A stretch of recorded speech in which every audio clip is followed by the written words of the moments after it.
ایک مرتبہ محمد صلی اللہ علیہ وسلم پڑھ لیجیے واپس۔ الحمدللہ رمضان میں ہماری یہ امتیازی سیریز قصص القرآن، یعنی رمضان کی راتوں میں قرآن کی راتوں میں قرآن کے قصے شروع ہے، اور آج اس کا دوسرا سیشن ہے، اور آج ہم پڑھیں گے قصہ کشتی والے نبی کا۔ ان کو اللہ تعالیٰ نے قرآن میں کہا کشتی والے نبی حضرت نوح علیہ السلام، اور ان کا قصہ ہم اس لیے پڑھ رہے ہیں کہ پہلے ہم نے کل حضرت آدم علیہ السلام کا قصہ پڑھا۔ حضرت آدم علیہ السلام اور حضرت نوح علیہ السلام کے درمیان میں جتنا فاصلہ ہے بعض کتابوں میں 150 سال ہے، لیکن حدیث میں جو اللہ کے نبی نے فرمایا 10 قرن ہے، تو علماء نے فرمایا 1000 سال کا فاصلہ ہے حضرت آدم اور حضرت نوح۔ ان کے درمیان کوئی اور نبی آیا کہ نہیں آیا؟ حضرت شیش علیہ السلام مثال کے طور پر وہ بھی درمیان میں آئے، اور اس 1000 سال تک لوگ ایک اللہ کی عبادت کرتے رہے، توحید پر رہے، کوئی شرک پہ نہیں رہا۔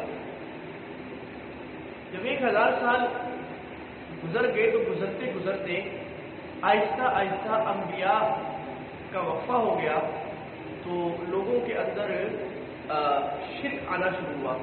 علامہ ابن قیم رحمہ اللہ تعالیٰ نے تفسیر سے لکھا ہے کہ پہلی دفعہ شرک کہاں سے شروع ہوا اور کیسے شروع، بڑی دلچسپ بات ہے۔ فرمایا کہ حضرت نوح علیہ السلام، حضرت شیح علیہ السلام، حضرت عیسیٰ علیہ السلام فوت ہو گئے، اور لوگ جو تھے ان کے بڑے منتفق تھے، ایسے بڑے نبی، لوگ ان کی باتیں کرتے، تو شیطان ایک روپ میں آیا، ایک نیک آدمی کے روپ میں، بڑے بزرگ کے روپ میں، اور کہا کہ تمہیں تمہارے وہ بزرگ انبیاء اور ان کے جو متبعین اولیاء تھے وہ یاد آتے کہ نہیں؟ آپ کو بڑے یاد آتے جی۔ تو کہا کہ میں تمہیں ان کی تصویر بنا دیتا ہوں، تم گھر میں لگانا، عبادت خانے میں لگانا، ان کو دیکھ دیکھ کر کچھ ہونا کہ یہ ہمارے بڑے تھے۔ شیطان نے کہا کہ ٹھیک ہے، تو ان لوگوں نے کہا ٹھیک ہے، تصویر لگا دی۔ اب پہلی جو نسل تھی وہ صرف تصویر کو دیکھ کے خوش ہوتی تھی، عبادت صرف اللہ کی کرتی تھی۔ دوسری نسل آئی، اس نے اس تصویر کی تھوڑی زیادہ تعظیم شروع کی کہ ہمارے بڑے اس تصویر کو لگاتے تھے، بزرگوں کی کوئی بڑی چیز۔ تیسری نسل نے ان کی اور زیادہ احترام شروع کر دیا، اور چوتھی نسل تک جا کر چوتھی نسل نے کہا کہ اس تصویر میں کوئی تاثیر ہے، یہ تصویر ہمیں نفع دیتی ہے، ہمیں نقصان سے بچاتی ہے، ہمیں برکت دیتی ہے، اور اس تصویر کے آگے ہم دعا کر کے جائیں ہماری دعا قبول ہوتی ہے۔ پھر ایسے وہ الٹے سیدھے وہم بھی شیطان لگا دیتے ہیں، انسانوں کے شیطان ہوتے ہیں جو بات سنتے ہیں، فلاں پیر صاحب کی نظر کڑائی تھی، وہ جی بالکل کھیت ہرے ہو گئے، فلاں وہ مسئلہ بچہ نہیں ہو رہا، فلاں داتے کے دربار پہ چلے جاؤ ایسا ہو جائے گا، فلاں نے کیا تھا ایسے ہو جائے گا۔ پھر ماشاءاللہ اب تو واٹس ایپ کی ایج ہے، میسج کی ایج ہے، گھڑا گھڑ گھومتا رہتا ہے، فلاں نے بابے کا نظر ڈالی تھی، فلاں بیشتی دروازے سے گزرا تھا، ایسی کہانیاں یہ ازل سے چل رہی ہیں، لوگوں نے چلانی شروع کی۔ تو چوتھی پانچویں چھٹی نسل تک انہوں نے کیا کیا، ان بزرگوں کی تعظیم شروع کی اور ان کے بت بنا لیے، اور باقاعدہ یہ کام شروع کیا، ان کی عبادت، سجدہ، ان سے دعا مانگنا شروع ہو گئی۔ تو نوح علیہ السلام پہلے نبی ہیں جو شرک کے رد کے لیے آئے ہیں۔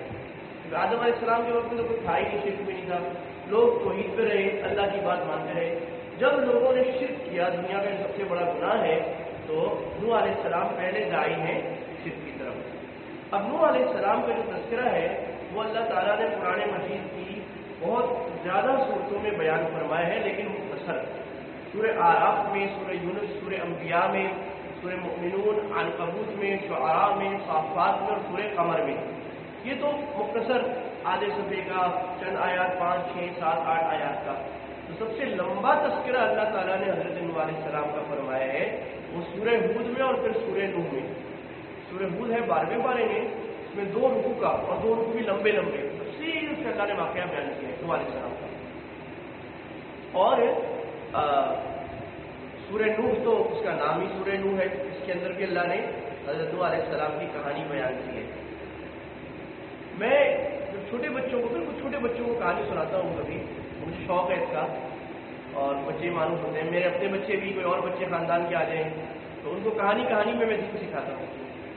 تو حضرت نوح علیہ السلام کی کہانی سب سے زیادہ میرے کام آتی ہے، وہ سب سے زیادہ بچوں کے لیے دلچسپی کا باعث ہوتی ہے۔ کیوں ہوتی ہے آگے میں آپ کو بھی بچوں کی طرح بتاؤں گا، ایک جگہ جا کے کیسے۔ بہرحال تو چونکہ نوح علیہ السلام توحید کی بات کرنے پہلے آئے تھے، تو اللہ تعالیٰ نے کہا وَلَقَدْ أَرْسَلْنَا نُوحًا إِلَىٰ قَوْمِهِ إِنِّي لَكُمْ نَذِيرٌ مُّبِينٌ، آیت نمبر 25 سورہ ہود سے شروع کر رہے ہیں۔ اللہ فرماتے ہیں ہم نے نوح کو ان کی قوم کی طرف بھیجا اور نوح علیہ السلام نے کہا میں تمہیں ڈرانے والا ہوں، اللہ تعبدوا الا اللہ، دعوت کیا دی کہ اللہ ہی کی عبادت کرو، انی لکم نذیر مبین، میں تمہیں واضح ڈرانے والا ہوں، ایک دردناک عذاب سے ڈرا رہا ہوں۔ نوح علیہ السلام نے یہ بات کی کہ اللہ کی عبادت کرو۔ قرآن مجید میں اللہ تعالیٰ نے سورہ نحل آیت نمبر 34 میں فرمایا کہ وما ارسلنا من رسول الا نوحی الیہ انہ لا الہ الا اللہ، جتنے بھی نبی آئے ہر نبی نے ایک دعوت ضرور دی ہے، وہ کون سی ہے؟ اللہ کے سوا کوئی معبود نہیں، لہذا میری عبادت کرو، یعنی اللہ کی عبادت کرو۔ اور قرآن میں اللہ تعالیٰ نے ہم آگے پڑھے گے قصوں میں، پہلا عاد قوم ہودا، ہود کی طرف، عاد کی طرف حضرت ہود کو بھیجا، قال یا قوم اعبدوا اللہ، اے قوم اللہ ہی کی عبادت کرو۔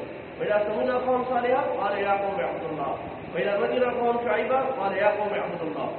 ہر نبی نے توحید کی دعوت ضرور دی ہے۔ باقی جو ہم دوسرے مرض پڑھتے ہیں نا، مثلا قوم شعیب کا مرض کیا تھا؟ ناک میں کمی، یہ ان کا دوسرا مرض تھا، یہ دوسری بیماری تھی، اصل بیماری شرک تھی۔ قوم لوط کا مرض کیا تھا؟ ہم جنس پرستی، یہ دوسرا مرض تھا، پہلا مرض ان کا شرک تھا۔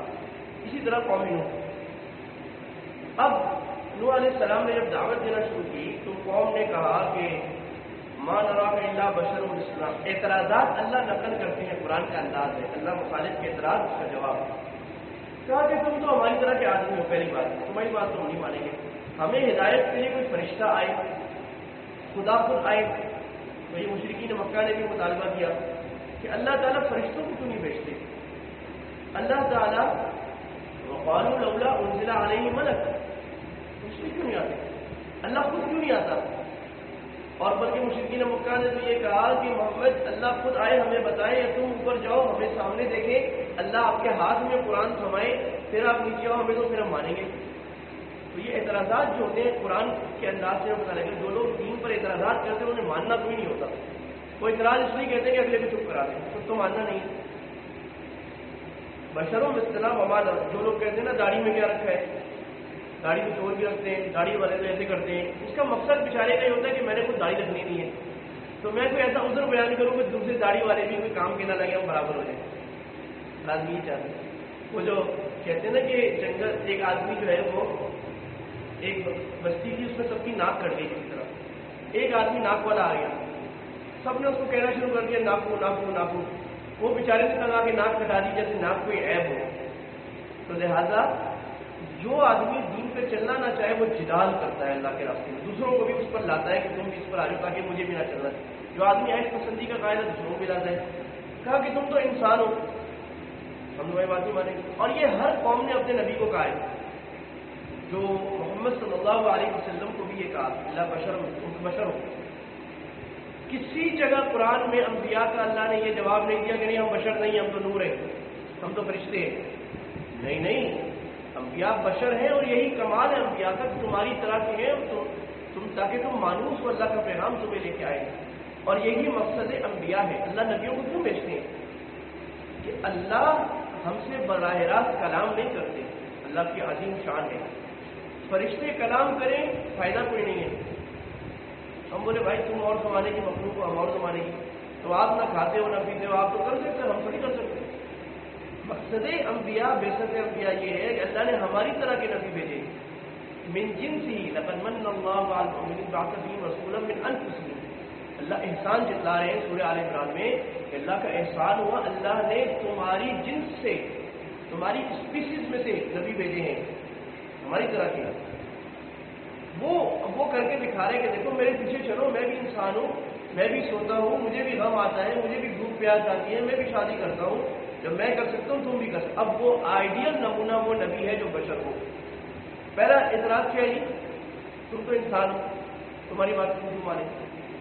دوسری بات یہ جو تمہارے پیچھے لوگ لگے ہوئے نا، یہ سارے غریب غربا ہیں، اراذلنا بادر بیوقوف لوگ ہیں سارے، ہم ہیں بہت امیر لوگ، ہم ہیں ایلیٹ کلاس، ہم ہیں اشرافیہ، ہم ہیں بیوروکریسی، یہ ہم تو اکیڈمی ہے، یہ تو تمہارے پیچھے لگنے والے سارے بیوقوف لوگ ہیں، ہم عقل مند لوگ ہیں۔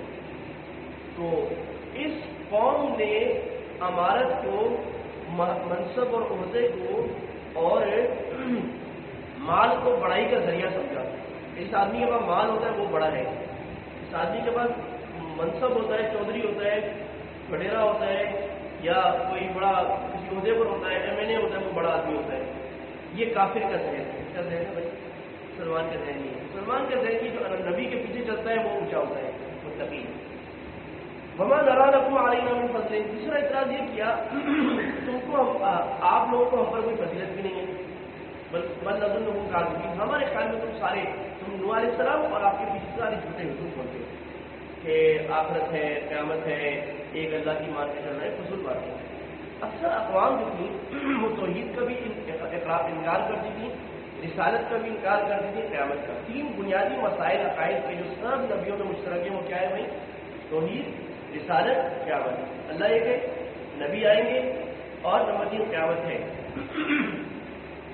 اور ربی. اب نوح علیہ السلام نے کہا کہ دیکھو میں تمہیں دلائل بیان کر رہا ہوں اللہ تعالیٰ کے. اللہ ہے آسمان والا، مخلوق والا، زمین والا، مخلوقات کا خالق. اللہ تعالیٰ چرند پرند کا خالق، آسمان کا خالق، بغیر سکون کے آسمان بنانے والا، پھاڑنے والے، چیرنے والے، ڈسنے والے، رینگنے والے، چلنے والے، سب کا خالق، ہر قسم کے پھلوں کا خالق، دریاؤں کا خالق، نہروں کا خالق. اللہ سمندروں کا خالق. اللہ آسمان و زمین کے ہزاروں کروڑوں نظام چلانے والا، ہر جانور کو الگ چال دینے والا، الگ رنگ دینے والا، الگ جسم دینے والا، الگ سوچ دینے والا، ہر انسان کو الگ شکل دینے والا، ہر پورے کو الگ ڈیزائن دینے والا، آسمانوں میں بلینز آف گلیکسیز پیدا کرنے والا. 100 بلین گلیکسی اس وقت ڈسکور ہو چکی ہیں. ہر گلیکسی میں 1 بلین سٹار ہے، اور 1 بلین گلیکسیز اور سپر گلیکسیز. یہ بنانے والا وہ اللہ ہے. دیکھو وہ اللہ ایک ہے، زیادہ نہیں ہو سکتا. میں دلائل بیان کر رہا ہوں. فعمیت علیکم، تم اندھے ہو گئے، میں کیا کروں گا؟ اور میں تمہیں زبردستی تو منوا نہیں سکتا. فرمائی تو داعی کا ذمہ زبردستی منوانا. ہمارے پاس جذباتی نوجوان بڑے ہوتے ہیں، اس کو ماریں گے، یہ کریں گے، وہ کریں گے، لگاؤ فلاں کو، اس کو نہیں بھائی. نحن دعاۃ لا قضاۃ. شیخ غزالی فرمایا کرتے ہیں، بڑے عالم تھے مصر کے. کہتے ہیں ہم داعی ہیں، قاضی. ہم نے لوگوں کے فیصلے نہیں کرنے، لوگوں کو ڈنڈے نہیں مارنے. ہم نے بات بتانی ہے، مان رہے ٹھیک ہے، نہ مانے آخر میں فیصلہ ہونا ہے. ہم نے بات بتانی ہے پیار. تو حضرت نوح علیہ السلام کہہ رہے انزموها وانتم لها کارہون. تمہیں پسند نہیں تو میں کیا کروں؟ ویا قوم لا اسالکم علیہ مالا. دیکھو تم کہہ رہے ہو نا میرا کوئی مقصد ہے اس میں. میرا کیا مقصد ہو سکتا ہے؟ میں نے تم سے مال مانگا ہے دعوت پر؟ نہیں. ان اجری الا علی اللہ. ہاں میں نے اجر مانگا ہے کس سے؟ اللہ سے، دعوت پر. یہ اعتراض کا جواب دے دیا کہ جو کہا نا کہ تم جو ہے نا فضول رائے ہے، کوئی مقصد ہے تمہارا کوئی مقصد نہیں بھائی، مال تو میں مانوں گا. یہاں سے مسئلہ نکلنا ہے کہ جو داعی ہوتا ہے دعوت پر پیسہ لینا جائز نہیں. دعوت پر پیسے لینا جائز. ہاں کوئی آدمی دین کا ایسا کام کر رہا ہے جس کے لیے اپنے آپ کو روک دیا ہے، مثلا پڑھا رہا ہے یا امامت کر رہا ہے، اس کے لیے جائز ہے. لیکن جو خالص دعوت دے رہا ہے اس کے لیے دعوت پر پیسے لینا جائز نہیں ہے. باقی جو تمہارا دوسرا اعتراض ہے کہ آپ کے پاس جو لوگ بیٹھے ہیں یہ بیکار ہیں، وہ ہٹا دو. میں نہیں ہٹاتا. ہمارا بھی تمہارے الذین آمنوا، ایمان والوں کو میں اپنے پاس سے نہیں ہٹا سکتا. اور یہ بات اللہ کے نبی صلی اللہ علیہ وسلم پر بھی آئی. اللہ کے نبی صلی اللہ علیہ وسلم سے مشرکین مکہ کے جو اشراف تھے، ایلیٹ کلاس، ہمیشہ جو انکار کرنے والی ہوئی ہے نبیوں کی کلاس، وہ ایلیٹ کلاس ہوئی ہے. پیسے کا گھمنڈ، منصب کا گھمنڈ، وہ نہیں ماننے دیتا. انہوں نے کہا کہ آپ ہمارے لیے الگ دن مقرر کریں. یہ جو غریب بلال، سلمان، عمار، ان کے ساتھ ہم نہیں بیٹھ سکتے. ہم الگ دن مقرر کریں. اللہ کے نبی چونکہ حریف سے کسی طرح مسلمان ہو جائے، آپ نے دن مقرر کر بھی دیا، کانٹریکٹ لکھا گیا، عمل ہونے والا تھا، قرآن نازل ہو گیا. اللہ نے فرمایا میرے حبیب آپ صحابہ کو دور کر رہے ہیں. وَلَا تَطْرُدِ الَّذِينَ يَدْعُونَ رَبَّهُم بِالْغَدَاةِ وَالْعَشِيِّ يُرِيدُونَ وَجْهَهُ. جو صبح شام اللہ کو پکارتے ہیں ان کو ہرگز آپ نے اپنے سے دور نہیں کرنا. یریدون وجہ، یہی تو خالص لوگ ہیں. امیروں کے لیے، سیٹوں کے لیے، چودھریوں کے لیے الگ دن مقرر نہیں کرنا. ساتھ بیٹھنا ہے بیٹھے، نہیں بیٹھنا نہیں بیٹھے. ہارون الرشید نے غالباً امام مالک رحمہ اللہ تعالیٰ سے، میں نام بول رہا ہوں، ان کو کہا کہ حضرت میں الگ پڑھنا چاہتا ہوں آپ سے، آپ آ کے مجھے پڑھائیں. اب بادشاہ وقت، اور وہ بادشاہ آج کا بادشاہ نہیں تھا، خلیفۃ المسلمین، پورا عرب کا بادشاہ، اسپین کا بادشاہ، اور نارتھ افریقہ کا بادشاہ، وہ کہہ رہا ہے، کہا نہیں، عالم طالب چل کر، طالب کے کنواں پیاسے کے پاس چل کر نہیں جاتا، پیاسا آتا ہے، تم خود آؤ۔ ہارون رشید نے کہا کہ اچھا میں آؤں گا پڑھنے، لیکن ان کو ہٹا دیں جو باقی طالب پڑھے۔ کہا نہیں، یہ بھی نہیں ہٹیں گے، آ رہے اسی طرح پڑھوا کے۔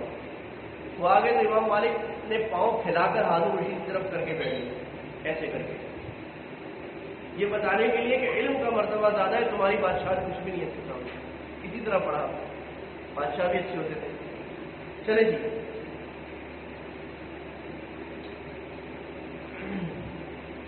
آگے انہوں نے کہا کہ دیکھو بھی میں تمہیں صرف یہ بتا رہا ہوں کہ سیدھا راستہ کیا ہے، ولا اقول لکم انی خزائن اللہ، میں نے یہ نہیں کہا کہ اللہ کے خزانے میرے پاس ہیں، ولا اعلم الغیب، نہ میں نے یہ کہا کہ میں غیب جانتا ہوں، یہ پھر تصریح ہے، انبیاء کے پاس غیب قرآن کی نص قطعی ہے، ولا اعلم الغیب، میں غیب نہیں جانتا، ولا اقول لکم انی ملک، تم جو کہہ رہے ہو کہ تم بشر ہو، اس کا جواب یہ نہیں آ رہا کہ میں بشر نہیں ہوں، بلکہ جواب کیا آ رہا ہے، میں نے کب کہا کہ میں فرشتہ ہوں، ولا اقول لکم انی ملک ان اتبع الا ما یوحى الی ولا اقول للذین اللہ اعلم انی اذا لمن الظالمین۔ آگے لمبا مکالمہ ہے، اور مکالمہ کیا، قوم نے نہیں مانا۔ سورہ نوح علیہ السلام میں، سورہ نوح میں اللہ نے مزید تفسیر کی کہ نوح علیہ السلام نے اللہ سے شکوہ کیا، یا رب انی دعوت قومی جہارا، اے اللہ میں نے ان کو کھلا پکارا، وانی اعلنت لهم واسررت لهم اسرارا، اے اللہ میں نے کھل کر پکارا۔ ایک ایک آدمی کی الگ منت کی جاتی ہے، بھائی مان جاؤ، دلائل دیے، سمجھائے، گھنٹوں گھنٹوں بیٹھا۔ وانی کلما دعوتهم لتغفر لهم، اللہ میں جب ان کے پاس جاتا بلاتا تو یہ کیا کرتے، اپنی انگلیاں کان میں ڈال لیتے، استغشوا ثيابهم، اپنے کپڑے منہ پہ ڈال لیتے تاکہ بات نہ سنے۔ آپ کسی سے بات کرنے جائیں، وہ یوں کر لیں، آپ جائیں گے کبھی اس کے پاس؟ نوح علیہ السلام گئے 950 سال ایسی قوم کے پاس، اللہ سکھا رہے ہیں کہ دیکھو دین کی دعوت بے لوث ہے، میں دعوت آپ کے لیے نہیں دے رہا، اگر میں آپ کو دے رہا ہوں میں اللہ کے لیے دے رہا ہوں، جب اللہ کے لیے دے رہا ہوں تو اگلے والے سے کیا مجھے سمکار ہے، وہ مانے نہ مانے۔ 950 سال دعوت دی۔ حضرت شاہ اسماعیل شہید رحمہ اللہ کا واقعہ یاد آیا۔ حضرت شاہ اسماعیل شہید ہمارے اکابر اللہ نے عزیز کی ہمیں، وہ ایک مرتبہ دہلی کی جامعہ مسجد میں بیان کر رہے تھے، بڑا مجمع، شاہ اسماعیل شہید بیان کر رہے ہیں، بیان ہو گیا جی، پوری مسجد بھری ہوئی، بیان کر کے جب نکل رہے اور جامعہ مسجد کی سیڑھیوں سے اتر رہے اور ساتھ میں مریدین بھی ہیں، ایک دیہاتی بھاگتا ہوا آیا، سانس کھلا ہوا، کہا کہ او ہو بھائی مولوی اسماعیل کا بیان ختم ہو گیا؟ میں کہا ابھی ختم ہو گیا، تو کیا مسئلہ ہے؟ میں تو اتنا دور سے مولوی اسماعیل کا بیان سننے آ رہا ہوں، پتہ نہیں کہاں سے سفر کر کے، بیان ہی ختم ہو گیا، بڑا افسوس کرا۔ تو حضرت نے کہا کہ دیکھو بھائی میں ہی مولوی اسماعیل ہوں، اور تم فکر نہیں کرو، تم ادھر بیٹھ جاؤ، میں نے جو بیان کیا نا تمہیں سارا سنا دیتا ہوں، وہ پورا جتنا بھی بیان ہوگا گھنٹے، تو پہلے زمانے میں تو 2 گھنٹے کے بیان ہوتے تھے، آج تو 15 منٹ 5 منٹ میں لوگ تک آئے تھے، واٹس ایپ میں 5 منٹ سے اوپر بیان ہو نہیں سکتا، تو پورا بیان سنایا۔ تو لوگوں نے کہا کہ حضرت تو ایک آدمی کے لیے اتنا لمبا بیان دوبارہ کر دیا آپ نے، ایک کے لیے تو چھوٹا موٹا کر دیتے۔ تو حضرت کا عجیب جواب ہے، حضرت نے فرمایا میں تو پہلے بھی ایک ہی کے لیے کر رہا تھا، میں تو پہلے بھی کتنے ہزاروں لوگوں کے لیے بیان نہیں کر رہا تھا، ایک کے لیے کر رہا تھا۔ یہ اللہ کے انبیاء سکھا رہے کہ میں نے ہر ایک کو پکارا، فقلت استغفروا ربکم انہ کان غفارا، میں نے کہا اللہ سے مانگو، اللہ بڑا معاف کرنے والا ہے، اگر استغفار کرو گے یرسل السماء علیکم مدرارا، اللہ تعالیٰ آسمان برسائے گا، بارش برسائے گا، ویمددکم باموال وبنین، اللہ اولاد دے گا، مال دے گا، ویجعل لکم جنات ویجعل لکم انہارا، دنیا و آخرت میں باغات اور نہریں دے گا۔ علماء نے لکھا یہ استغفار کے فضائل ہمارے اسلام بیان کریں، اگر ہم استغفر اللہ دن میں 100 مرتبہ کم سے کم کریں گے تو کیا ملے گا؟ اللہ معاف کرے گا۔ دوسرا، بارشیں برسیں گی۔ کراچی میں بارشیں اس لیے نہیں ہو رہی کہ درخت نہیں لگ رہے، وہ وجہ ہے سیکنڈری، اللہ کو ناراض کر دیا، اللہ خود کہہ رہے ہیں بارش برسے گی، اللہ اولاد دے گا، اللہ مال دے گا، اللہ باغات دے گا، اللہ جنتیں دے گا۔ کس کے فضائل ہے بھائی؟ استغفار ہوگا نا کل سے 100 دفعہ انشاءاللہ۔ اب اللہ تعالیٰ نے نوح علیہ السلام کو سورہ نوح میں تو یہ کہا کہ نوح علیہ السلام نے بد دعا کی اپنے قوم کو، لیکن بد دعا، اب یہ سوال ہوتا ہے کہ نبی بد دعا کیوں کریں، اس کا جواب سورہ ہود میں ہے۔ تو قرآن کو سمجھنے کے لیے سارے قرآن کو دیکھنا پڑتا ہے۔ میں نے کہا نا حضرت نوح علیہ السلام کا واقعہ 7-8 سورتوں میں ہے، سارا قرآن ملا کے دیکھیں گے پھر وہ سمجھ میں آئے گا. تو اعتراض نہیں ہے، اصل میں اللہ نے خود بتا دیا تھا. اس آیت میں آ رہے وہ یا الی نوح آیت 36 اللہ نے نوح علیہ السلام نے وہی کی کہ آپ کی قوم میں سے جو ایمان لے آئے بس اب اور کوئی ایمان نہیں لائے گا. فلا تبتئس بما كانوا، اب زیادہ آپ غمگین نہ ہو. اب بعض مفسرین نے لکھا ہے کہ 5 آدمی، بعضوں نے کہا 40، بعضوں نے 70، بعضوں نے 100، بس 950 سال دعوت میں اتنے لوگ ایمان لائے. یہ سمجھنا چاہیے کہ نعوذ باللہ بعض لوگوں نے لکھا کہ نوح علیہ السلام ناکام ہو گئے. لکھا ایسے لوگوں نے. کیا نوح علیہ السلام ناکام ہو گئے؟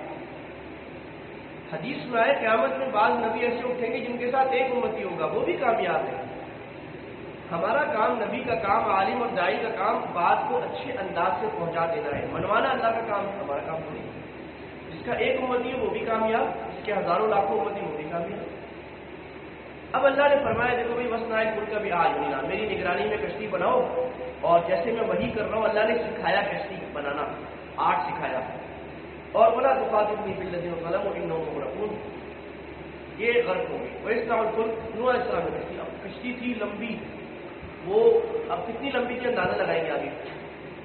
کشتی بن رہی تھی، جب قوم کے لوگ گزرتے مذاق اڑاتے، ہاں ہاں ہاں اس کو دیکھو نعوذ باللہ پاگل کے لوگوں، خشکی پر کشتی بنا رہے ہیں، دور دور تک پانی کا نام و نشان نہیں ہے، کشتی بنا رہے ہیں، ویسے کشتی بنا دے. تو اس سے ہمیں سمجھ میں آ گیا کہ اہل باطل حق والوں کا مذاق اڑاتے ہیں. وہ مولوی ملا کو جاتا ہی نہیں ہے، اور تو ملا کی دوڑ مسجد تک. یہ مولویوں کو دیکھو جی اور کچھ پتہ ہی نہیں ہے، دنیا سائنس چاند پہ پہنچ گئی، ابھی تک سجدے کر رہے ہیں. تو ہم کیا کریں پھر؟ یعنی دنیا چاند پہ پہنچ گئی تو ہم سجدے چھوڑ دیں؟ پھر ریخ پر پہنچ جائے تو پھر ہم کپڑے بھی اتار دیں؟ یہ کیا مطلب ہے؟ تو یہ اعتراض، تو اس سے پریشان نہیں ہونا چاہیے. ہمارے پاس پیارے ساتھی داڑھی رکھتے ہیں، مسجد میں آنا شروع کرتے ہیں، شباب ہماری بہنیں پردہ کرتی ہیں، لوگ اعتراض کرتے چھوڑ دیتے ہیں. ابھی اعتراض سے پرواہ نہیں کریں، جس اللہ کے لیے کیا اسے کریں. انبیاء پر بھی اعتراض ہوئے. نوح علیہ السلام نے کہا کہ کر لو مذاق، ایک وقت آئے گا ہم تمہارا مذاق کریں گے. سورہ عبس میں اللہ نے فرمایا دنیا میں یہ ہنستے تھے ایمان والوں پر، فَالْيَوْمَ الَّذِينَ آمَنُوا مِنَ الْكُفَّارِ يَضْحَكُونَ، اب جنت میں ایمان والے کافروں پر ہنسیں گے. عَلَى الْأَرَائِكِ يَنظُرُونَ، تختوں پر ٹیک لگا کے بیٹھے ہوں گے جنت میں، اور وہ کہہ رہے ہیں یہ مذاق اڑاتے تھے. هَلْ ثُوِّبَ الْكُفَّارُ مَا كَانُوا يَفْعَلُونَ، کافروں کو مل گیا بدلہ ان کے عمل کا. ایک وقت آئے گا نصر، ہم کہیں گے تمہیں پتہ لگے گا کس کے لیے عذاب ہوگا، کس کے لیے عذاب ہے. یہاں تک کہ حتیٰ اذا جاء امرنا، اللہ نے کہا میرا حکم آ گیا، یعنی حکم طوفان کا. تنور، اللہ نے علامت بتائی تھی نوح علیہ السلام کو کہ تمہارے گھر کا تندور میں سے جب پانی نکلنا شروع ہو تو فوراً کشتی میں بیٹھ جاؤ. جب تندور میں سے پانی نکلنا شروع ہوا اللہ تعالیٰ نے کہا چلو جی اس میں من کل زوجین اثنین، ہر جانور کے جوڑا ڈال دو، ایک ہر جانور کا. سب جانوروں کے جوڑے آ گئے. وَأَهْلَكَ، اور اپنے گھر والے، یہاں مانا گھر والے نہیں ہے صرف، بلکہ یہاں مانا ہے آپ کی پیروی کرنے والے. نبی کا اہل وہ ہے جو اس کی پیروی کرنے والے یعنی مسلمان ڈال دیں. اِلَّا مَن سَبَقَ عَلَيْهِ الْقَوْلُ، لیکن آپ کے رشتہ داروں میں سے بھی اس کو آپ نہیں بٹھا سکتے جس پر کفر آ گیا ہے. جو کافر ہے اس کو نہیں بٹھا، وہ آپ کے گھر والوں میں نہیں ہے. ختم ہے. اللہ کہہ رہے وَمَا آمَنَ مَعَهُ إِلَّا قَلِيلٌ، نوح علیہ السلام کے ہاتھ پر ایمان لانے والے بہت تھوڑے لوگ. میں نے کہا کہ 4 لوگ، 40 لوگ، 70 لوگ، 100، بس بہت تھوڑے. اب میں بچوں کو جب کہانی سناتا ہوں میں نوح علیہ السلام کی سناتا ہوں. چھوٹے بچے 2-3 سال کے، میں ان کو کہتا ہوں کہ نوح علیہ السلام نے اچھی اچھی باتیں کی. نوح علیہ السلام نے کہا کہ اللہ بہت بڑا ہے، اللہ کی بات مانتے ہیں، اللہ پیارا ہے، اللہ جنت دے گا، جنت میں ٹونکیاں ہوں گی، جنت میں پہاڑ ہوں گے، جنت میں کھلونے ملیں گے، چاکلیٹ کا گھر ملے گا. اور اللہ تعالیٰ نے کہا نوح علیہ السلام کو بتایا اچھی اچھی باتیں کرو، ماں بابا کی بات مانتے ہیں، گندے کام نہیں کرتے، گندی بات نہیں کرتے. اور پھر نوح علیہ السلام نے کشتی بنائی تو اللہ تعالیٰ نے کہا سارے اینیملس کو ڈالو. تو جی پہلے آیا گھوڑا دھک دھک کر کے وہ بیٹھ گیا، پھر آیا ہاتھی، پھر وہ بیٹھ گیا. پھر کون آیا؟ بچے بولتے جی بکری آئی، ہاں میں کر کے بکری آئی. پھر کون آیا؟ پھر جان، وہ سارے میں نے 10-20-40 جانوروں کے نام لکھوا. اب بچے بڑے خوش. چھوٹے بچوں کو میں نے کہا کہ کہانی سنانے کے لیے نوح علیہ السلام کی کہانی پر بڑے خوش ہوتے ہیں کہ فلاں فلاں جانور آ گئے. تو اس سے معلوم ہو رہا ہے کہ دنیا میں انسانیت اور نسل جانوروں کی بقا بھی مقصد ہے. یہ جو آج دنیا میں تحریک چلی ہے نا کہ اینیملس کی جو اسپیسیز جو ختم ہو رہی ہیں ان کی حفاظت کی جائے، یہ ہمارے بھی ذمہ ہے انسانیت کے طور پہ. کہ اللہ کی جو مخلوقات ہے اس کی حفاظت ہو. نوح علیہ السلام سے اللہ نے حفاظت کرائی. جو انڈینجرڈ اسپیسیز ہیں ہم سمجھتے ہیں کافروں کے کام ہے سارے, ہم کافروں کے نہیں, ہمارے بھی کام ہے. وقال اركبوا فيها, کہا بیٹھیو جی بسم اللہ مجریہا ومرساہا, اللہ کے نام سے چلے گی, اللہ کے نام سے رکھے گی. پھر سواری پہ بیٹھے, کشتی پہ بیٹھے, کیا دعا پڑھنی ہے؟ بسم اللہ سبحان الذی سخر لنا هذا وما كنا له مقرنين. کشتی کی دعا کیا ہے جی, کون سنائے گا؟ بسم اللہ مجریہا ومرساہا ان ربی غفور. یہ دعا کشتی. تو کشتی والے نبی نے جو دعا اللہ نے سکھائی وہ دعا بن گئی کشتی کی. اختلاف ہوتا ہے کہ جہاز میں کون سی نماز پڑھی جائے. جہاز میں سواری کی دعا پڑھے, کشتی کی دعا پڑھے, تو وہ ہم دونوں پڑھ لیتے, دونوں کام ہو جاتے ہیں. کیونکہ جہاز میں جو نماز کے احکام ہیں وہ کچھ سواری والے کچھ کشتی والے ہیں. وہی تجریب فی موجن کا جبال, طوفان اتنا سخت آیا, اللہ تعالیٰ فرماتے ہیں کہ ایک موج پہاڑ کی جتنی ہوتی ہے. جو ویوز ہے سمندر کی وہ اتنا خطرناک طوفان تھا, کیونکہ جو بارش برسی تھی. سورہ نوح سے دیکھ لیتے ہیں, ہم دونوں صورتوں کو ساتھ چلا رہے ہیں, باقی صورتوں کو نہیں کر رہے کیونکہ وقت بھی کم ہے اور موٹی موٹی باتیں ہم کر لیں گے. تو یہ جو سمندر آیا تھا, یہ پانی اوپر سے نیچے سے دونوں طرف سے برسا تھا. اللہ نے آسمان کو کہا برساؤ, زمین کو بولا نکل. زمین سے پانی نکلنا شروع ہوا, آسمان سے برسنا شروع ہوا. موسلا دھار بارش, دنوں کے دن, ہفتوں کے ہفتے, مہینوں کے مہینے, بارش ہی بارش. جی اب اتنی خطرناک موجیں, اتنا خطرناک طوفان جو انسانیت نے آج تک کبھی دیکھا نہیں. نوح علیہ السلام کو اپنا بیٹا نظر آ گیا. اللہ کیا مطلب ہے, باپ ہے, باپ کی شفقت, اور بیٹا ہے. بیٹا آخر بیٹا ہی ہوتا ہے باپ کے لیے. بیٹا جتنا بھی نافرمان ہو جائے نا, چرسی ہو جائے, موالی ہو جائے, باپ کے لیے بیٹا ہی ہوتا ہے. اس کے دروازے کھلے ہوتے ہیں, ماں باپ کہتے ہیں میرا بیٹا آ جا, میرا بیٹا آ جا. بیٹا جتنا بدصورت ہو, ماں باپ کے لیے وہ راج دلارا ہی ہوتا ہے. میرا بیٹا سب سے خوبصورت ہے. یہ اللہ نے باپ. تو انہوں نے کہا کہ میرے بیٹے آجا کشتی میں بیٹھ جا, ولا تکن مع الکافرین, کافروں کے ساتھ نہ ہو جا, ابھی بھی وقت ہے. بیٹے نے کہا صحابی الی جبل یعصمنی من الماء, پہاڑ پہ جاؤں گا, پہاڑ مجھے پناہ دے دے گا. علماء نے لکھا کہ مشرک جو ہوتا ہے وہ ہمیشہ اللہ کے علاوہ سہارے ڈھونڈتا ہے.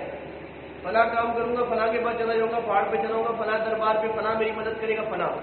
اور موحد کی پہلی نظر کس پر جاتی ہے؟ اللہ. بیمار ہوا سب سے پہلے اللہ, مشکل آئی سب سے پہلے اللہ, اس کے بعد اسباب بھی اپنائے. کہا میں پہاڑ پہ جاؤں گا, پہاڑ بچا لے. کہا میرے بیٹے لا عاصم اليوم من امر اللہ, یہ طوفان نہیں ہے, یہ اللہ کا حکم ہے, کوئی نہیں بچ سکے گا الا من رحم, جس پر اللہ رحم فرمائے. وقال بینہم الموج, موج آئی اور بیٹے کو ہو لے گئی اور غائب. وکان من المغرقین, اور وہ غرق ہو کے ڈوب گیا. اب اللہ نے جب دن گزر گئے, سب ڈوب گئے, کشتی کتنے مہینوں چلتے چلتے, پانی کو کہا, زمین کو کہا کہ ابلعی, چوس لو پانی. آسمان کو کہا اقلعی, رک جاؤ. پانی ختم ہو گیا, اللہ کا حکم پورا ہو گیا, کشتی جودی پہاڑ پر رک گئی. اب یہ جو نوح علیہ السلام کی کشتی ہے, جس کو انگلش میں کہتے ہیں نوآز آرک, اس پر بڑی فلمیں بنی ہیں, بڑے کتابیں لکھی گئی ہیں, بہت کچھ بنا ہے, اس پر گیم بنی ہے. تو یہ ایک مسٹری رہی ہے, کیونکہ یہ بائبل میں بھی ہے کہ نوح علیہ السلام کی کشتی کہاں گئی. تو ترکی کے پاس یا رشیا کے پاس کچھ تختے ملے ہیں, جس سے انہوں نے اندازہ یہ لگایا کہ یہ کشتی, وہ بڑے بڑے تختے ایسے کشتی کے, تو اندازہ یہ لگایا کہ یہ شاید یہ نوح علیہ السلام. واللہ عالم, اللہ نے بتایا نہیں, لیکن یہ اشارے ہیں. جودی پہاڑ پر رک گئی, اور اللہ کے نوح علیہ السلام کے دل میں درد اپنے بیٹے کا. آپ دیکھو اللہ نے باپ کو کیسا بنایا. دعا کی, اللہ میرا بیٹا تو میرے اہل میں تھا, اور آپ کا وعدہ سچ ہے, آپ نے کہا تھا کہ اپنے اہل کو, تمہارے اہل کو میں بچاؤں گا. بیٹا تو میرے اہل گھر والوں میں تھا, اور آپ تو بڑے انصاف کرنے والے, اللہ میرے بیٹے کا کیا ہوا. یہ اعتراض نہیں یاد رکھے, کیونکہ نبی اعتراض یہ ایک ناز برداری ہے اللہ تعالیٰ سے. جیسے بیٹا ماں سے ناز کرتا ہے, اللہ سے ہمیں حق ناز کرتے گا, میرے اللہ دے نہ میں لوں گا اللہ سے. اب اللہ تعالیٰ نے اس کے جواب میں نبی کو تنبیہ کر دی, ایک چھوٹی سی ڈانٹ ملا دی. سنیں آیت نمبر 46 سورہ ہود. قال یا نوح انه ليس من اهلك, نوح تمہارا بیٹا تمہارے گھر والوں میں سے ہرگز نہیں تھا. کیوں؟ کیوں نہیں تھا؟ انہ عمل غیر صالح، اس کا عمل خراب تھا، اس کا عمل خراب ہو وہ نبی کے گھر والوں میں نہیں ہو سکتا، انہیں گھرانے سے کوئی تعلق نہیں، وہ آپ ہے۔ فلا تسألنی ما لیس لک به، آگے سے ایسی دعا نہ کرنا جس کا تمہیں علم نہیں ہے، میں تمہیں نصیحت کرتا ہوں کہ ناواقفوں میں سے ہو جاؤ، آگے سے ناواقفوں میں نہیں ہونا۔ جو اللہ کے جتنے قریب ہوتا ہے اس کی گرفت اتنی سخت ہے۔ اللہ نے اپنے حبیب صلی اللہ علیہ وسلم کو بھی 3 جگہ قرآن میں تبلیغ فرمائی ہے، عبس وتولی عفی اللہ عنک لما اذنت لهم۔ جو آدمی بزرگوں کے قریب ہوتے ہیں نا اس کو ڈانٹ زیادہ پڑتے ہیں، کیونکہ اس سے وہ اپنے آپ کو پیش کرتے ہیں نا بڑا بننے کے لیے، تو بڑوں بعض چیزیں چھوٹوں کے لیے نیکی ہوتی ہے، بڑوں کے لیے گناہ ہو جاتا ہے، جتنا آدمی آگے جاتا ہے بڑھتا چلا جاتا ہے۔ نوح علیہ السلام کو تنبیہ ہو گئی، نوح علیہ السلام فوراً انی اعوذ اللہ میں معافی مانگتا ہوں، ان اسألک ما میں اللہ نہیں مانگوں گا، ایسی کوئی بات نہیں کہوں جس کا مجھے علم نہیں ہے، اور اللہ مجھے معافی فرما دے، میرے سے غلطی ہوگی، میں نے ایسی دعا کی آپ سے، آپ نے معاف نہ فرمایا، رحم نہ فرمایا، میں تو بڑے نقصان اٹھانے والوں میں ہو جاؤں گا۔ اب اللہ نے کہا نوح آپ اتر جائیں سلامتی کے ساتھ اور برکتوں کے ساتھ اور اپنی امتوں کے ساتھ، اور آگے جو امتیں ہم آپ کو دیں گے ثم یمسہ منا عذاب علیم، جو مانے گا اس کو جنت، جو نہیں مانے گا اس کو عذاب علیم ملے گا۔ نوح علیہ السلام جو ہے ابو الانبیاء ہے، جتنی آج نسل دنیا میں ہے وہ نوح علیہ السلام کی اولاد سے ہے۔ نوح علیہ السلام کے 3 بچوں سے ہے، یافس، حامان، یامان، 3 بچے۔ تو یہ کہا جاتا ہے کہ ایک بچہ جو ہے نوح علیہ السلام کا وہ افریقہ میں چلا گیا تھا، ایک بچہ ایشیا میں آ گیا تھا اور ایک مغربی علاقوں میں چلا گیا تھا۔ تو جتنی دنیا پھیلی ہوئی آج نوح علیہ السلام کی اولاد میں سے ہے، نوح علیہ السلام سے اولاد نکلی تھی، اللہ تعالیٰ نے ابو الانبیاء کا نسب نوح علیہ السلام کو دیا۔ سورہ نوح علیہ السلام، سورہ نوح سے 1-2 ایکسٹریکٹس جو رہ گئے ہیں وہ ہم کر لیتے ہیں بطور داعی۔ نوح علیہ السلام نے چونکہ 950 سال دعوت دی ہے، تو نوح علیہ السلام کی زندگی سے ہمیں دعوت سیکھنے کو ملتی ہے، دعوت کیسے دی جاتی ہے۔ تو اللہ تعالیٰ نے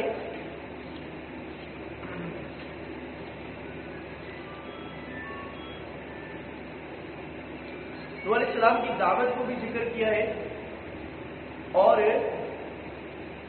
یہ بھی ذکر کیا ہے کہ نوح علیہ السلام پر قوم پل پڑتی تھی، قوم مارنے لگ جاتی تھی، اور روایات میں آیا کہ کوئی دن ایسا نہیں گزرا کہ نوح علیہ السلام نے دعوت دی ہو قوم نے مارا ہو، مار کے لہو لہان کر دیا ہو، اور کوئی ماننے والا بھی اس وقت میں نہیں تھا۔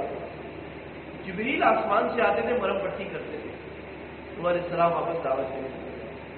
پھر اللہ کی بات، پھر وہی ایک اللہ ہے اور کوئی نہیں ہے۔ تو دوسری چند بتوں کا تذکرہ آیا کہ نوح علیہ السلام کہہ رہے سورہ نوح میں، سورہ نوح آیت نمبر 23 ہے، وَقَالُوا لَا تَذَرُنَّ آلِهَتَكُمْ۔ نوح علیہ السلام نے دعوت دی تو قوم نے کہا کہ ہم اپنے معبودوں کو نہیں چھوڑیں گے، وَلَا تَذَرُنَّ وَدًّا وَلَا سُوَاعًا وَلَا يَغُوثَ وَيَعُوقَ وَنَسْرًا، بس سوا، یغوث، یعوق، نصر کو نہیں چھوڑیں گے۔ 5 بتوں کا تذکرہ کیا کہ یہ جو بت ہے نا، اب یہ انہوں نے بت انبیاء کے اولیاء کے بت بناتے تھے، ان کی عبادت، یہ بارش کا بت ہے، یہ اولاد کا ہے، اس کی عبادت کرتے تھے۔ اللہ عرب میں شرک کیسے آیا، عجیب بات ہے۔ ایک آدمی تھا عمرو بن لحی، یہ بدبخت جو تھا، یہ 5 بت حضرت نوح علیہ السلام کے چلتے چلے آ رہے، بعد میں بھی کسی طرح چل گئی۔ یہ ان 5 بتوں کو عربوں میں لے آیا تھا، اور عربوں میں ابراہیم علیہ السلام کے دین کو خراب کر کے ان بتوں کی عبادت شروع کر۔ تو اللہ کے نبی نے فرمایا میں نے عمرو بن لحی کو جہنم میں دیکھا ہے، اپنی انتڑیاں گھسیٹ کر لے جا رہے ہیں، سب سے سخت عذاب والا، کیونکہ جو کسی برے کام کا دروازہ بنے گا اس ساری برائی کا گناہ اس کے اوپر ہوگا، جو اچھے کام کا کی چابی بنے گا سارے اچھے کام جتنے ہوں گے اس کے نام اعمال میں ہوں گے۔ تو یہ ان 5 بتوں کا بھی تذکرہ آ گیا۔ اور نوح علیہ السلام نے بدعا جو کہ میں نے بتا دیا، رب لا تذر علی الارض من الکافرین دیارا، اور آخری جو نوح علیہ السلام کی دعا ہے رب اغفر لی ولوالدی، اے اللہ میری بھی مغفرت فرما، اللہ میرے والدین کی بھی مغفرت فرما، ولمن دخل بیتی مؤمنا، اللہ میرے گھر میں جو ایمان سے داخل ہو اس کی بھی مغفرت فرما، وللمؤمنین والمؤمنات، سارے مسلمانوں کو اللہ معاف کر دے، ولا تزد الظالمین الا تبارا، اللہ ظالموں کو ہلاک و برباد کر دے۔ بڑی پیاری جامع دعا ہے، تو یہ ہمیں مانگنی چاہیے۔ اس میں ہمارے والدین آ گئے، ہمارے قریب میں ہمارے جاننے والے، ہمارے پیارے جو ایمان والے وہ آ گئے، اور سارے مسلمان آگے سب کے لیے دعا کرنی چاہیے. دعا میں کنجوسی. ایک دیہاتی آیا اللہ کے نبی کے بعد کہا اللہم ارحمنی ورحم محمد ولا ترحم علی احد. اے اللہ مجھ پر رحم کر، محمد پر رحم کر، اور ہمارے ساتھ کسی پر رحم نہ کر، ہم دونوں پر کر. اللہ کے نبی نے فرمایا بھائی کیا دعا کر رہا ہے؟ اللہ کی رحمت میں کوئی کمی ہے تو سب کے لیے دعا کرو، اللہ سب کو دے گا. تو لہٰذا یہ دعا آپ لوگوں نے آج یاد کر دی ہے. صحیح ہے. سورہ نوح علیہ السلام میں آخری دعا ہے رب اغفر لی. ایک دفعہ پڑھ لیں میرے ساتھ، رب اغفر لی ولوالدی ولمن دخل بیتی مؤمنا وللمؤمنین والمؤمنات ولا تزد الظالمین الا تبارا. نوح علیہ السلام کی زندگی سے ہم نے یہ سیکھا کہ عبادت ایک اللہ کی ہونی ہے. دنیا میں سب سے خطرناک جو جرم ہے قرآن میں اللہ نے فرمایا جس کی معافی نہیں ہے، ان اللہ لا یغفر ان یشرک بہ. اس کے سوا سب گناہ اللہ معاف کر سکتا ہے. زنا، شراب، بے نمازی سب معاف کر سکتا ہے اللہ. وہ ہے شرک. اللہ کے سوا کسی کی عبادت کرنا، کسی کو اللہ کے برابر سمجھنا، کسی کو عالم الغیب سمجھنا، کسی کو اللہ جیسا عالم سمجھنا، اللہ جیسا اختیار والا سمجھنا، کسی کو برکت دینے والا سمجھنا. کیونکہ شروع کیسے ہوا تھا؟ برکت سے ہوا تھا. یہ شرک ہے. اور دوسری بات ہمیں سیکھنے کو ملی کہ ہم نے اپنے آپ کو ایمان والوں کے ساتھ رکھنا ہے، چاہے وہ غریب ہو چاہے امیر ہو. وہی ہمارا اٹھنا بیٹھنا، وہی ہماری دوستی قابل ہے. اور جو کافر ہے وہ ہمارا دوست نہیں ہے، دلی دوست نہیں ہے. ظاہری تعلق اچھا اخلاق سے رکھیں گے. دلی دوستی ہماری کس کے ساتھ ہے؟ ایمان والوں کے ساتھ. تیسری بات ہمیں یہ سمجھ میں آئی، عقیدہ کے نبی سارے کے سارے بشر تھے. علیہ السلام کو کہا نا میں فرشتہ تو نہیں بشر ہوں. چوتھی بات یہ سمجھ میں آئی کہ ایمان کی دعوت تو سب سے اونچا کام ہے. اب جب دین کو سمجھ لیا، ہمارے ذمے ہے کہ ہم اس دین کی دعوت دیں اور نہ دن دیکھیں نہ رات دیکھیں، نہ کسی کے اعتراض کو دیکھیں نہ کسی کی تکلیف کو دیکھیں. بس نبوی اسلوب پر اسلام کی ایمان کی دعوت دیں تو اللہ تعالیٰ ہمیں ان انبیاء کے ساتھ جمع کرے گا انشاءاللہ. ہونا چاہیے. اور دعوت یاد رکھو، اسلام کی دعوت کو دعوت کہتے ہیں. ایک بات عرض کر دیں، آج کل لوگ اپنے فرقے اپنی جماعت کی دعوت دیتے ہیں، اس کو دعوت کہتے ہیں. کسی فرقے کی طرف دعوت نہیں دینی. خالص اسلام کی دعوت دینے والے ہی کم رہ گئے بھائی. ہر آدمی اپنی پک لگا لیتا ہے ساتھ میں. تو وہ اب بعد میں اس کو آپشن دے دیں، اس کو اسلام کی دعوت دیں، نئے آدمی کو مسلمان ہو جائے، اس کو بولے دیکھو بھائی دلائل اس کے تمہاری مرضی جس پر چل جاؤ. کوئی ہاتھ یوں باندھے یوں باندھے یوں باندھے یوں باندھے نہ باندھے، کبھی ہاتھ نماز ہو جائے گی، مسلمان تو ہو جائے. وہ انبیاء نے جو دعوت دی ہے وہ کس کی دی ہے؟ ایمان، توحید اور اسلام کی دی ہے. اللہ عمل کی توفیق عطا فرمائے. وما علینا الا البلاغ وآخر دعوانا الحمد للہ رب العالمین.